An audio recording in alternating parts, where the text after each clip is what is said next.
Hi friends, welcome to Renuka Malathi சமையல். Today special cauliflower pakoda தான். வாங்க நம்ம காலிஃப்ளவர் பக்கோடா எப்படி செய்யுதுன்னு வீடியோக்குள்ளே போய் பார்க்கலாம். அதுக்கு முன்னாடி எங்கள் சேனலை சப்ஸ்கிரைப் பண்ணாலும் சப்ஸ்கிரைப் பண்ணிட்டு பாருங்கள். பிடிச்சிருந்தா லைக் பண்ணுங்கள், ஷேர் பண்ணுங்கள். இப்போ நம்ம எப்படி காலிஃப்ளவர் பக்கோடா செய்யுதுன்னு பார்க்கலாம் வாங்க.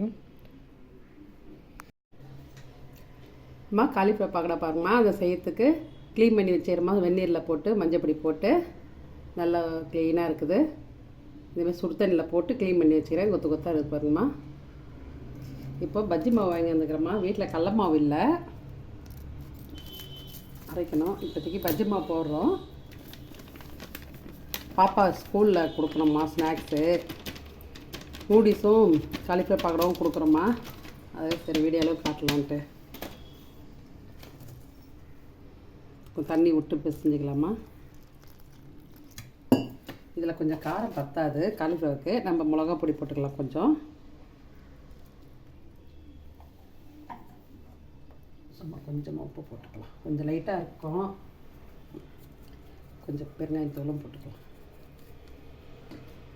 இப்போ எல்லாம் மிக்ஸ் பண்ணிக்கலாமா.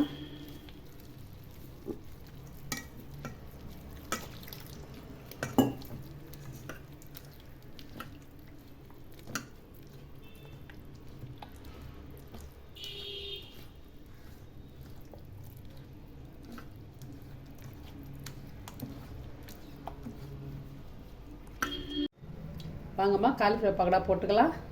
நாங்கள் கடாயை வச்சு எண்ணெய் நல்லா எண்ணெய் காஞ்சிச்சு.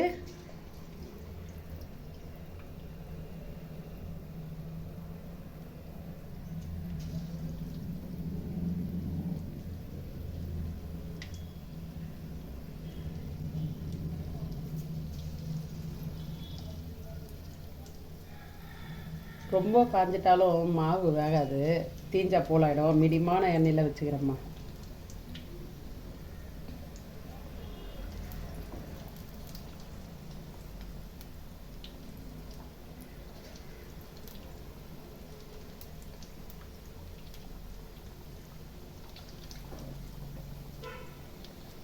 அப்படியே திருப்பி விட்டேன். குண்டு குண்டாக இருக்கு பாருங்கம்மா காலிஃப்ளவர் பக்கோடா.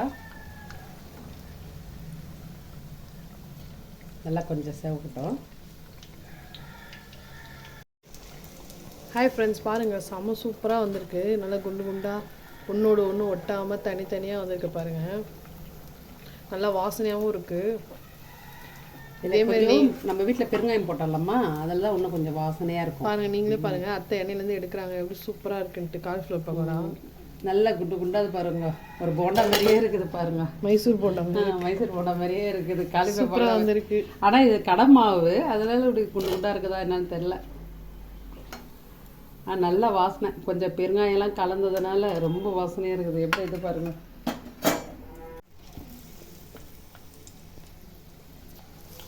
இந்த மாதிரி இதெல்லாம் துவச்சி போடுங்கம்மா, அவ்வளோ நல்லா இருக்குதும்மா.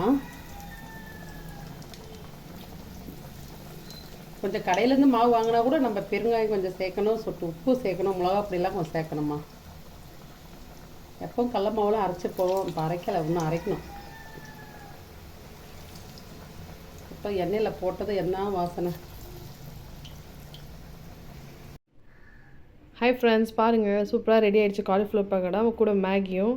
ஏன் மேகியும் காலிஃப்ளவர் பக்கோடானா, எங்கள் பொண்ணு ஸ்கூலில் இன்றைக்கி பாட் லஞ்சு, அதனால இது ரெண்டுத்தையும் ப்ரிப்பேர் பண்ணி நாங்கள் தரோம்.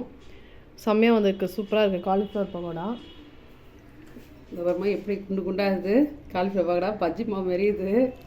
ஆனால் எங்கள் பேத்திக்காக செய்தோம்மா, ஸ்கூலில் கேட்டாங்கன்ட்டு. ஆனால் நல்லா டேஸ்ட்டாக இருக்குமா. நாங்கள் சாப்பிட்டு பார்த்தேன். சூப்பராக வந்துருக்கு காலிஃப்ளவர். அது நல்லா கரெக்டான இதெல்லாம் இருக்குதுமா. இந்த மசாலா போட்டது ரொம்ப நல்லா. இது மாதிரி செய்து பாருங்கம்மா. உங்கள் வீட்டில் குட்டீஸ் இருந்தால் நீங்களும் இதுமாதிரி செஞ்சு கொடுங்க. மறக்காமல் எங்கள் சேனலை சப்ஸ்கிரைப் பண்ணுங்கள், லைக் பண்ணுங்கள். அடுத்த வீடியோவில் பார்ப்போம்.